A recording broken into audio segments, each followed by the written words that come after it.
Vale. Listo. Hola, ¿Alejandro o Alejo? ¿Cómo quieres que te llame? Como quieras, ¿no? Alejo. Justo, de hecho, justo ayer estaba haciendo una entrevista a Alejo Chauvin, el que es director de fotografía del Jorge Ulloa. Justo me acordaba de eso. Pero bueno, Alejo, ¿cómo vas? ¿Cómo estás? Bien, ¿cómo has Vida. estado tú? Yo bien, haciendo mi proyecto, ya me está yendo relativamente bien. Entonces, justo Sí, estoy me está haciendo empezando, de bien. Vamos, hecho, brother. ajá, justo estoy haciendo la transición para o sea, aumentar con gente del medio, ¿no? Del cine ecuatoriano. Entonces, justamente cayó bien el estreno de la película, ¿no? De Nosotros, mi papá y el Mi perro. papá Así es. Ajá. Justamente por eso es esta entrevista. también. Caminamos juntos ahí, ¿o no? Sí, ¿Estuviste por también eso en te nosotros? digo. Sí, primero estaba de gaffer, o sea, de iluminación, y después estuve un rato ayudando en el arte. Nah. Pero también hemos hecho camellos en otras cosas, ¿o no? No, solo, Solo en... solo ahí. No sé si me has Ya, visto por ahí, tal de vez en ley, los videos, de ley. eh, pero bueno, Alejo, es un honor también, porque has sido Gracias, uno mi de ángel. los referentes ecuatorianos, ¿no? De actuación más que todo, ¿no? Entonces, vamos con la entrevista. Dale, loco, gracias. Eh, bueno, para mis seguidores, cuéntame primero de qué se trata, o sea, sin spoilers obviamente, para que todos podamos ver, de qué se trata la película y de qué va tu personaje, porque tú eres el protagónico, creo que es tu primer protagónico también en una película, o Creo que ya. sí, Ujú, creo que sí. Bueno, lo que pasa es que he trabajado en la mayoría que son como corales. ujú. Pero sí podría ser este exclusivamente protagónico, sí puede ser. Bueno, nosotros, Mi papá y el perro es una peli que va sobre una crisis, más o menos una crisis familiar que empieza con Sebastián, que es una persona que está entrando a los 40 años y que se está cuestionando muchas cosas sobre la vida, el trabajo, todo, que cree que aparentemente tiene todo bajo control, pero en un momento descubre que en realidad no tiene nada bajo control y está buscando eso, justamente, como volver a encontrar un centro o un sentido a la relación familiar y a la vida en general. Entonces, va un poco por ahí. Ok, Este es el cabeza, o sea, Sebastián viene siendo la cabeza de familia en este momento y tiene a su padre viviendo con él, es un hombre como de 80 años y tiene a su hijo que es un adolescente. Entonces, tú sabes que cuando uno llega a esa edad de 80 y pico, vuelve como a ser un adolescente. Entonces, él tiene como esta relación un poco dispar con sus familiares, pero finalmente lo que se trata en general es mantener siempre la unión familiar. ok, y este peso protagónico ¿ya habías manejándolo o esto fue nuevo para ti, O este sea, peso? yo quizás he tenido más peso protagónico, he venido trabajando quizás protagónicos en teatro bastante. Ujú. Entonces, creo que no se me hizo así como una carga muy pesada. Obviamente es interesante porque es la primera vez que tengo que mantener los hilos de toda la historia juntos. En otras Ujú. veces entro por un rato en la historia, voy, grabo un rato y de ahí me voy. O sea, no son personajes que están casi todo lo de la historia, sino que me apoyan al personaje central. Pero esta vez fue diferente. Entonces, sí fue un trabajo un poquito más exigente, sin embargo, me gustó mucho. O sea, me pareció interesante ese proceso de tratar de mantener la coherencia con la secuencia de la película. Claro, porque es muy difícil, es diferente la actuación de teatro obviamente con el cine, porque en unas tomas estás al final de la película, otras veces te toca regresar, Claro. entonces, ajá, Entonces entonces te como toca actor, mantener esa coherencia. Tienes que acordarte de cómo terminaste la escena anterior para continuar. Y a veces esa escena fue la primera que grabaste, que grabas la otra 20 días después. Entonces sí es un poco eso, mantener ese registro y tratar de mantenerlo lo más fiel posible. Y bueno, eso es como es un trabajo de equipo, el asistente de dirección, el director, todos esos están también bien pendientes. Entonces, por ese lado, de, es interesante. ajá, de hecho, eso también te quería preguntar, ¿el casting fue un casting o fue un llamado directo? ¿Y cómo fue esa relación también con Pablo que te llamó para este proyecto?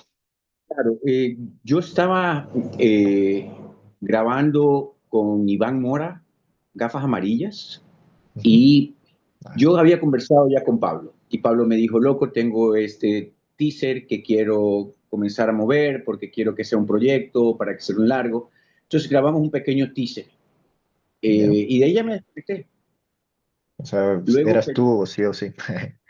claro, o sea, de ahí Pablo sí me dijo, yo quiero hacer esta película contigo, o sea, quiero que tú seas el protagonista. Entonces, bueno, claro, como tú sabes, cómo se maneja un poco acá el cine, se toma su tiempo, Ujú. que puede ser bastante largo, pero finalmente Pablo hizo lo que tenía que hacer, consiguió los fondos y pudimos levantar el proyecto y lo levantó más bien él solo y pudimos trabajar juntos.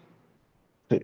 También me parece interesante también cuando, bueno, cuando yo te vi, habías trabajado bastante tu cuerpo en el sentido físicamente, ¿no? Y como tu personaje es como que un poco picarón, porque tiene ciertos, bueno, en el tráiler se ve que hay esta Sí, sí. infidelidad, ¿no? con la mamá.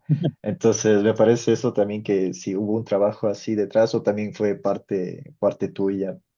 Es que, ¿qué pasó? Cuando yo grabé la película, yo estaba también trabajando Rabia ¿Ya? con Sebastián Cordero en teatro, en Quito. Y Ok. Rabia sí era exigente en ese sentido.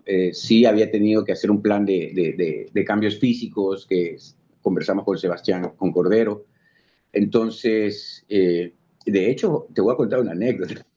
Sí, sí, sí. Está bien. Eh, yo, como era nuestra segunda temporada de Rabia, yo pensé que estaba todo bajo control con ese proyecto. Pero hicimos un cambio de actor. Sin embargo, ese actor conmigo dentro de la obra de teatro no tenía mucha relación, más bien éramos súper distantes, solo teníamos una escena juntos que no era ni hablada, sino una coreografía. Entonces yo, como siempre, poniendo el desorden, asumí que estaba todo bajo control y que podía hacer los dos proyectos al mismo tiempo.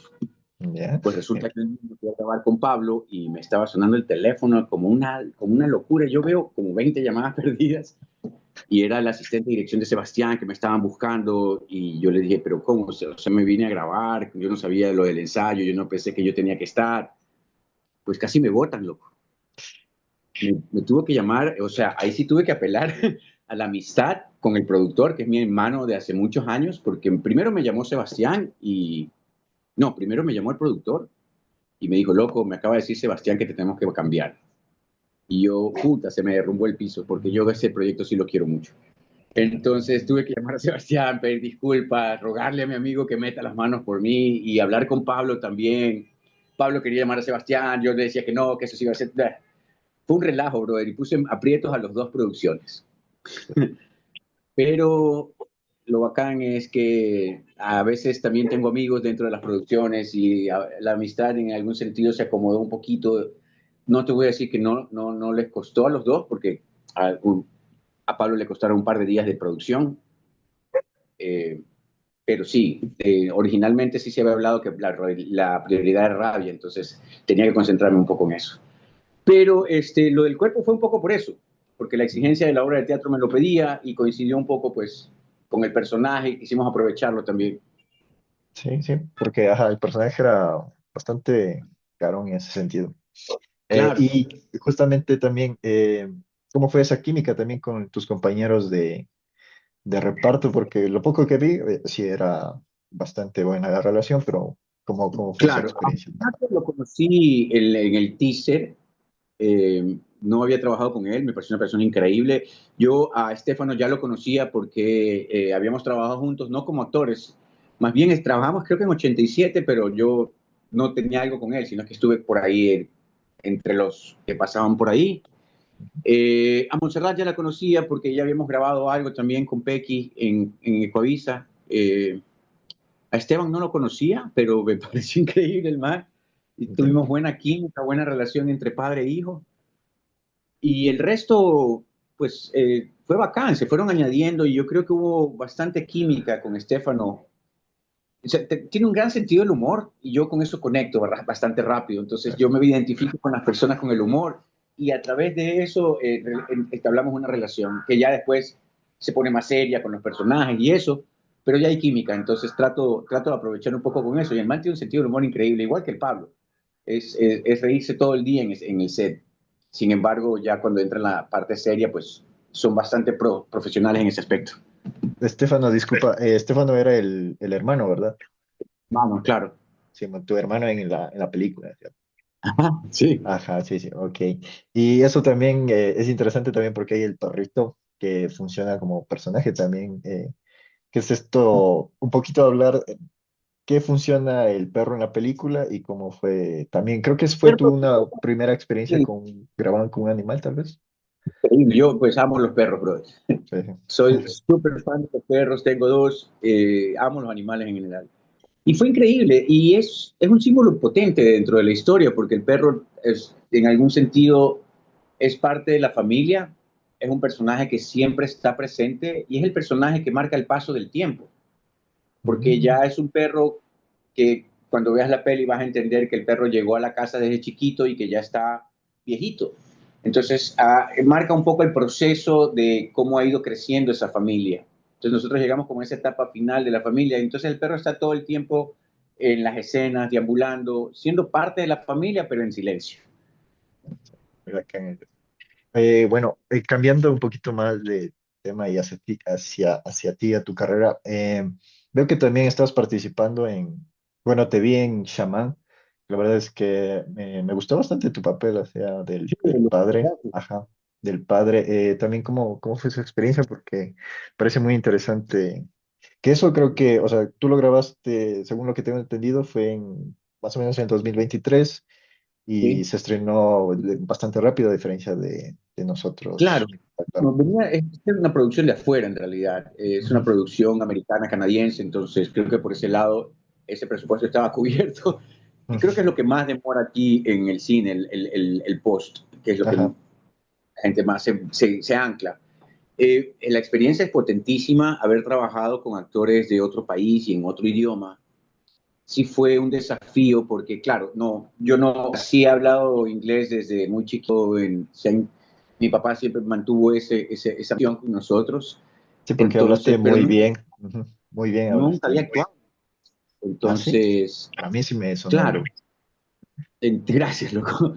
Entonces sí era como tratar de entender un poco la coherencia entre la emoción y el diálogo. Claro, sí. Porque es Que difícil, sea, que sea supongo, lo de español con A inglés, mí se ¿no? me hacía al principio porque uno está pendiente de que la pronunciación esté bien, pero al mismo tiempo estás pendiente de que la emoción sea la correcta. Entonces, sí hubo bastante trabajo con el director en ese sentido. Él estaba muy confiado en mí, eso me asusta a veces, pero, pero claro, trabajamos bastante y yo quedé muy contento con el proyecto. La verdad es que sí, cuando lo vi, hasta yo dije, mira, ve, Sí, quedó súper sólido. sí, o sea, a mí sí me gustó de los Chévere. personajes. Y la Eh, historia es chévere. sí, Y no, los sí, actores eran increíbles, bastante abiertos. Obviamente era minoría, entonces tenían que estar abiertos. Pero claro. la comunidad, yo amo a la comunidad con la que trabajamos. Los manes fueron que en realidad lo que hicieron todo. Los manes abrieron todos los brazos para las construcciones de todos, para los personajes extras, estuvieron todo el tiempo cuidándonos, cuidándose. Fue increíble trabajar con ellos. Yo la verdad eso se lo celebro y me encantaría volver a trabajar ya un proyecto ya con ellos y de ellos. Sería increíble. Sí, pero tú serías ¿cómo se llama? El forastero, ¿no? Por, De pronto podría yo ayudarlos a trabajar con ellos. A mí me encantaría volver, reencontrarme con ellos, además porque el lugar es precioso, o sea, claro, sí. físicamente el lugar es increíble. Y, y el calor que ellos te dan como comunidad, eso a mí me encantó, eso yo nunca lo había alucinado y lo pude alucinar con ellos y fue increíble. Entiendo. Y bueno, ahorita que estamos justo bueno, es la promoción de la película, se va a estrenar. eh, ¿qué, qué te gustaría que pueda pasar con esta película? Eh, Yo de verdad quiero que la gente vaya al cine. ok, Como hace un ratito hablábamos con Pablo, él dijo algo que me pareció que es totalmente válido y cierto. El cine nacional no se ve en plataformas, en realidad, para las plataformas grandes no es muy atractivo todavía. Tenemos nuestra plataforma propia, obviamente. Sin embargo, el cine nacional se lo debe ver justamente en el cine, en la pantalla grande. Nosotros trabajamos para eso, ¿no? No para el formato de televisión, trabajamos para el formato de la pantalla grande. Entonces, sí me gustaría que la gente se volque a ver esta película, además porque es un género relativamente para mí nuevo, que es la comedia. Yo siempre he trabajado como personajes un poquito más conflictivos, un poco más serios, pero entonces creo que es una comedia inteligente de humor negro que creo que le va a encantar y como el abanico de los personajes es un rango de edades bastante amplio, creo que va para todas las edades. Entonces te vas a identificar con el papá grande, con el hijo, con todos. Entonces sí me gustaría que la gente vaya, la vea y nos cuestione, ¿no? Que nos critique, que nos que felicite, como sea, pero que hablemos de cine. Ok, sí, justamente por eso estamos aquí. Y bueno, Alejandro, de aquí para adelante, ¿qué tienes planeado? ¿Tienes algo, vienen películas, viene algo Un par de proyectos que están para este año de cine. ya grabadas Eh, o vas a grabar? Vamos a empezarlos. Son proyectos que ya tienen un presupuesto para arrancar, entonces Ujú. estamos esperando nomás ahorita que pase un poco el invierno. Creo que se van a Guayaquil está grabar lloviendo. acá, se van a grabar acá en Guayaquil, entonces el invierno acá es imposible grabar, no se puede. Te lo Aquí el juro que frío. es un desastre. Sí, sí, me entiendo. Pero entonces eso, vamos a esperar un poco a ver cómo se van definiendo fechas para este par de proyectos. Tengo algunos proyectos de teatro. Voy a estar en Quito en marzo para que te pases también por el CCI. Vamos a estar con una obra de teatro que se llama La Nota, que está muy buena. Fue el Sí, de una. último proyecto del año pasado aquí. Y acá en Guayaquil tengo también un par de proyectos que estamos trabajando para teatro. Por Ok, ahora eso. ok, bueno, entonces puedes invitarle a mi comunidad para que vean la película que se estrena el 5 de febrero, si no me equivoco. En cualquiera de las dos cadenas, en Multicines o en Cine, pues los invito a todos que vayan a ver nosotros, Mi Papá y el Perro. Es una película muy divertida, muy honesta y sobre todo muy familiar, que eso es lo bonito. Ok, y para cerrar esta entrevista, siempre me gusta, no sé si tú ves bastantes películas o ves películas, Sí, me gusta, yo siempre les digo a mis invitados que es una película que a todos gustan y a ti no. que a todos les gustan y a mí no. La Ajá. última que hizo, bueno, no es que no me gusta, pero he tenido muchas diferencias. Es la última de Paul Thomas Anderson. A mí no me Ah, parece la mejor película del mundo. Creo ya que de hecho es la peor película del man y de DiCaprio. oh, pero está nominada al Oscar. No sé, pero yo creo que el man ha hecho mucho mejores cosas y también creo que DiCaprio ha hecho Sí, mucho mejor. No está sí. mal, o sea, me gusta, No, está bien. La película es no, Paul Thomas Anderson, no puede estar mal. Sin no. embargo, en comparación a sus otras cosas, creo que esta es la última de su escalera para mí. Creo que Y tal vez, no sé si coincidas, pero There Will Be Blood para mí es la mejor que he hecho en cuestión de todas, ya, o no simplemente, sé, yo quiero decir eso. O ok, sea, porque más allá de eso, la dirección de los dos actores es potentísima. Entonces, ok. creo que eso refuerza muchísimo la película. La Igual de, me pasa con Philip Seymour Hoffman cuando trabajó con el man. oh, ok, ok, O sea, son cosas muy potentes. En cambio, DiCaprio, que es un gran actor, que yo lo considero un gran actor, porque creo que es el único que ha trabajado con todos los directores favoritos de todos. creo Tiene que sí, como 10 directores de cine en su haber. claro. Entonces, creo que ya lo convierte el man en una cosa aparte. Sin embargo, creo que esta actuación del man no es que es floja, pero no creo que es la mejor del man. Yo creo que en cambio la última que hizo con el Scorsese, para mí como que sí fue flojito, pero a comparación de sus otros, pero Claro, bueno, gustos son gustos, gustos son gustos. Ahora, ninguna es mala. claro, obviamente, ¿Entiendes? Es una mala película. Son obviamente, nosotros que somos exigentes y criticones, que no entiendo claro, por qué. Pero ya, claro. O pues sea, es una solo digo que son gustos, no, no es que critique. actividad Eso, acá. bueno, Alejo, ha sido un gustazo, de hecho, gracias por Yo, tu pues, tiempo. espero verte ahora que estoy por Quito, que vayas al teatro y Y de conversamos una, más. sí, de una. Bueno, Bacán. gracias por su tiempo. Un abrazo Bueno, grande, mi brother. Cuídate mucho. tú también. Bye.